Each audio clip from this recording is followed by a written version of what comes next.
22 लाख रुपये दिले होते। 24 वर्षाची कमाई होती ती। 24 वर्षाची मेहनत विचार करा। पती काम करतोय, या महिला काम करतायत, त्यांचा मुलगा काम करतोय, गेले 12 वर्षाचे संबंध, 12 वर्ष त्यांच्याकडे केलेली गुंतवणूक एका रात्रीत होत्याचं नव्हतं झालं। स्वप्न काय होतं तर मुलाचं लग्न करायचं आहे, स्वतःचा फ्लॅट हवा आहे आणि तो व्यक्ती सांगतो की मी तुमचे पैसे वाढवून देतो म्हणून त्या फ्लॅटमध्ये गुंतवणूक करून आपल्याला एक चांगली मुलगी माझ्या मुलासाठी मिळू शकते, त्याचं भविष्यात संसार उभा राहू शकतो आणि त्यासाठी 24 वर्षाची मेहनत या सोनाराच्या घशात घातली। 60,000 रुपये होते। विषय पद्धतीने पैसे लागले होते। यांनी तर 60,000 रुपये दिले। वेळोवेळी पैशाला पैसा वाढत जाईल। हो, एका पैशाचे 2 पैसे, दोनाचे 4 पैसे, नंतर त्याचे लाखो रुपये। म्हणजे काय, एकाचे 2, दोनाचे 4 आणि पट पट पट पैसे वाढत जातील आणि काही महिन्यातच तुम्ही करोडपती बनाल। ही जी स्वप्न आहेत ही पुन्हा त्यांना अंधारात घेऊन गेलेत। सोप्या भाषेमध्ये 2 ते 3 प्रकारे वेगवेगळ्या स्कॅमच्या माध्यमातून लोकांना फसवण्यात आलं आणि याच्यामध्ये एक मोठा अजून स्कॅम दडलेला आहे, तोही सांगतो त्यांनी कसा केला। पहिली गोष्ट, तुम्ही माझ्याकडे गुंतवणूक करा, त्याच्या बदल्यात मी तुम्हाला सोनं देणार। म्हणजे तुम्ही रोज, महिन्याला, वर्षाला, 6 महिन्याला जसं तुम्हाला जमेल तसं माझ्याकडे पैसे द्या। म्हणजे तुम्ही गुंतवणूक करत जाल, पण त्या गुंतवणुकीच्या बदल्यात तुम्हाला शेवटी जेव्हा लागेल तेव्हा मिळणार आहे सोनं, किंवा सोन्याच्या भावाप्रमाणे, सोन्याचा भाव जसा वाढेल त्याप्रमाणे तुमचा पैसा वाढणार आहे, कंपाऊंडिंग होणार आहे आणि तेवढी मोठी अमाऊंट तुम्हाला मिळणार आहे। हे एक स्वप्न दाखवण्यात आलं। दुसरी महत्त्वाची गोष्ट, लोकांकडून बिशी जमा करण्यात आली।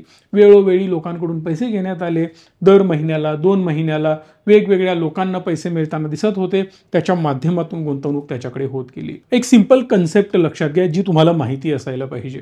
जेव्हा आपण बँकेमध्ये गुंतवणूक करतो, बँकेचं बिझनेस मॉडेल चालतं कसं तर बँक तुमचे पैसे घेते आणि एखाद्या व्यक्तीला देते। म्हणजे तुम्ही FD करता, फिक्स्ड डिपॉझिट करता, सेव्हिंग अकाउंटवर ठेवता, तुमचे पैसे दुसऱ्या व्यक्तीला कर्जाच्या स्वरूपात दिले जातात। तुम्हाला व्याज मिळतं 5%, 6%, 7%, मॅक्सिमम 8%पर्यंत। पण जो कर्ज घेतो त्याला कर्ज मिळतं 9%, 10%, 12%, 16%पर्यंत। म्हणजे मधला जो गॅप आहे तो गॅप कमवते बँक। पण हे अधिकार तुम्हाला मला आहेत का? नाही, हे अधिकार फक्त बँकांना आहेत। भारत देशामध्ये बरेच वेगवेगळ्या एंटिटीजना वेगवेगळे अधिकार आहेत। जसं या मॅडम म्हणतात, पण पोलिसांना तर माहित होतं त्यांनी बनावट केलंय, मग पोलिसांनी एक नोटीस का नाही इथं लिहिली की पोलीस काय करतायत, अर्थव्यवस्था काय करते, सरकार काय करतं। नो डाऊट काही चुका आपल्या सरकारच्या 100% आहेत, पोलिसांच्याही असतील, त्याला मी डिनाय करत नाहीये। पण महत्त्वाची गोष्ट लक्षात घ्या, 150 कोटी लोकसंख्या आहे। कुठून कसा स्कॅमर जन्माला येईल आणि त्याच्यावर अंकुश ठेवणं एवढं सोपं नाहीये। त्यासाठी तेवढी न्याय व्यवस्था आपली स्ट्रॉंग असली पाहिजे आणि तेवढे नियम, रेग्युलेशन्स एकदम स्ट्रिक्ट असायला पाहिजे, तेव्हा कुठे या गोष्टी आटोक्यात येतात। सिंपल भाषेमध्ये की जर मी माझ्या पैशावर व्याज कमवत नाहीये तर देणारा परतावा कुठून द्यायचा। म्हणजे जे पैसे त्यांनी लोकांकडून घेतले त्या पैशाला वाढवायचं कसं, कारण लोकांना तर कमिटमेंट दिली। सोपं उदाहरण देतो, 6 वर्षापूर्वी सोन्याचा रेट होता जवळपास 50-55 हजार रुपये। आज सोन्याचा रेट 1 लाख क्रॉस करून पुढे गेलाय। याचा अर्थ ऑलमोस्ट सोन्याची प्राइस डबल झाली गेल्या 6 वर्षांमध्ये। मग विचार करा, ज्यांनी 12-15 वर्षापूर्वी गुंतवणूक केली त्याचे पैसे 4-5 पटीनं वाढलेले असणार आहेत। मग हा परतावा देणं याच्यासाठी झालं कठीण। यांना सिंपल फॉर्म्युला वापरला, आपल्याच दुकानावर दरोडा टाकला, म्हणजे एक बनाव केला, एक खोटा प्लॅन केला आणि त्या प्लॅनच्या आधारावर आपल्याच दुकानावर दरोडा पडलाय असं सांगून त्यानं लोकांची दिशाभूल करण्याचा प्रयत्न केला। पण हे सगळं प्रकरण पोलिसांनी शोधून काढलं। त्यांनी सांगितलं की हे सगळं काही याच व्यक्तीने केलंय, पण हा स्कॅम लोकांपर्यंत नाही पोहोचला। जर योग्य वेळी ही गोष्ट लोकांपर्यंत पोहोचली असती आणि जर त्या दुकानदाराला आतच ठेवलं असतं तर 101% यामध्ये बऱ्याच लोकांचे पैसे रिकव्हर करता आले असते। करोडो रुपये यामध्ये लोकांचे फसलेले आहेत। सो हे चालतं कसं, मध्यमवर्गीय किंवा लोअर मिडल क्लास लोकांना यामध्ये टार्गेट केलं जातं। उदाहरणार्थ जसं या मॅडम म्हणतात, मी हॉटेलमध्ये कामाला जाते, माझ्या नवरा रिक्षा चालवतो, माझ्या एकतर पायाचा अपंग आहे। या अपंग आहेत, एका पायाने आदू आहेत, त्यांचा पती तो रिक्षा चालवतो वगैरे वगैरे। हे सगळ्या कॅटेगरीमधले जे लोक आहेत यांना मोठी स्वप्न आणि खोटी स्वप्न दाखवली जातात। भले हे स्वप्न दाखवण्याचा अधिकार त्याला नाहीये, पण प्रॉब्लेम कुठे येतो? आपल्या जनतेचा सुद्धा आहे.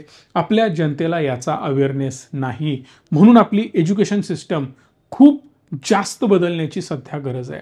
कारण बेसिक फायनान्शियल अवेअरनेस, कोणाला कोणते अधिकार आहेत, कोण फायनान्समध्ये काय करू शकतो, आपला कमवलेला पैसा आपल्यासाठी कसा काम करू शकतो, तो कसा डायव्हर्सिफाय करून कुठं गुंतवणूक करायचं हे आपल्याला माहिती असायला पाहिजे. मी रिक्वेस्ट करेन तुम्हाला की मी ज्या व्हिडिओज बनवलेत डिस्क्रिप्शनमध्ये लिंकसुद्धा त्याची देईन की कुठला प्रोडक्ट कसा वर्क करतो. FD करू शकता, चांगल्या चांगल्या बँका निवडा, त्यामध्ये FDच करा. पण आपल्याला प्रॉब्लेम काय असतो तर छोट्या पतसंस्थांमध्ये 1-2% आपल्याला पैसे द्यायचे असतात, जेणेकरून आपले पैसे खूपच वाढतील असं काहीतरी वाटत असतं. पण इथंच आपण फसतो. काही लोकांच्या हातामध्ये पैसे देतो, ते म्हणतात की आम्ही तुमचे पैसे वाढवून देतो आणि स्टॉक मार्केटमध्ये इन्व्हेस्ट करतो. ते सुद्धा टोटली फ्रॉड असतात, because they are not registered with SEBI. म्हणजे काय, RBI, सेबी किंवा एम्फी यांच्या अंडर काम करणाऱ्या ज्या एंटिटीज आहेत त्यांच्याकडेच तुम्ही गुंतवणूक करायला पाहिजे. हा पहिला मुद्दा. दुसरा महत्त्वाचा मुद्दा, मी बऱ्याच वेळेला चॅनलवर सांगतोय की मी रिकमेंडेशन देत नाही, मी एज्युकेशन देतोय. पण आत्ता मी सांगतोय, मी तुम्हाला या व्हिडिओमध्ये रिकमेंडेशन देतोय. काय तर तुम्ही जेवढी गुंतवणूक एखाद्या सोनाराकडे केली आहे, एखाद्या अशाच थर्ड पार्टी व्यक्तीकडे केली आहे, त्यानं तुम्हाला कमिटमेंट दिली असणार की जसा सोन्याचा दर वाढेल तसं मी तुम्हाला पैसे परत करतो, किंवा त्या भावाने जेवढं सोनं होईल तेवढं मी तुम्हाला देतो. विचार करा, आज 1 लाख रुपये तोळं सोनं आहे. 5 वर्षांनी समजा 2 लाख रुपये झालं तर त्याला मला 2 लाख रुपये देणं भाग आहे, पण तो देऊ शकणार नाही. अशा केसमध्ये, अशा वेळेमध्ये स्कॅम करणं आणि लोकांचे पैसे बुडवणं या वाचून त्याच्याकडे दुसरा कुठलाही पर्याय नसणार आहे. सध्या खूप मोठ्या प्रमाणात ज्वेलर्सचा पेव फुटलाय आणि हे सगळे लोकांकडून पैसा लुबाडण्याचं काम करत आहेत. छोट्याशा गावापासून मोठ्या सिटीजपर्यंत कुठलीही लिखापडी नाही, कुठल्याही प्रकारे हे रेग्युलेटेड नाहीत, कुठल्याही प्रकारे यांच्यावर सरकारचा, RBIचा किंवा सेबीचा अंकुश नाही. आणि याचमुळे प्रत्येक डिपार्टमेंट म्हणतं यामध्ये आमचा दोष नाही, आमच्या अंडर या गोष्टी येतच नाहीत, आणि म्हणून या लोकांना शिक्षा होत नाहीत आणि त्यांचे पैसे रिकवर करून या गोरगरीब लोकांपर्यंत सुद्धा पोहोचत नाहीत. त्यामुळे फक्त सरकारला दोष देणं, यंत्रणेला दोष देणं आता आपण बंद करूयात. नक्कीच याच्यावर आवाज उठवला पाहिजे.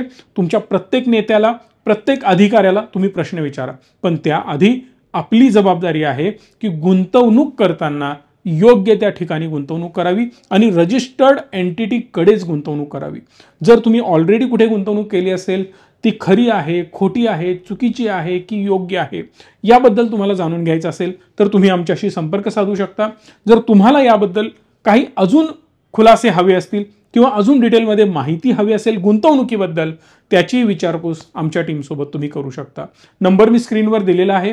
या व्हिडिओला मॅक्सिमम लोकांपर्यंत पोहोचवा, कारण घामाचा, कष्टाचा, मेहनतीचा पैसा लोक या चोरांकडे देत आहेत आणि यामुळेच रात्रीतून मोठं होण्याची स्वप्न बघण्याच्या नादात आपण देशोधडीला लागतोय. मग यामध्ये क्रिप्टोकरन्सीचे मेजर मोठ्या प्रमाणात स्कॅम सुरू आहेत. स्टॉक मार्केटच्या नावाखाली लोकांना फसवलं जात आहे, MLMच्या नावाखाली लोकांना फसवलं जात आहे, आणि सगळ्यात मोठा स्कॅम आहे तो आता सोन्याचा सध्या. आणि हा एकटा तुमच्या डोळ्यासमोर आलाय.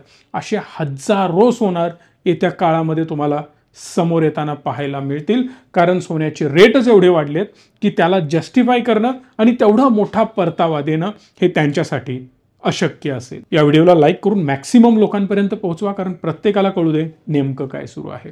धन्यवाद. Stay tune and stay positive.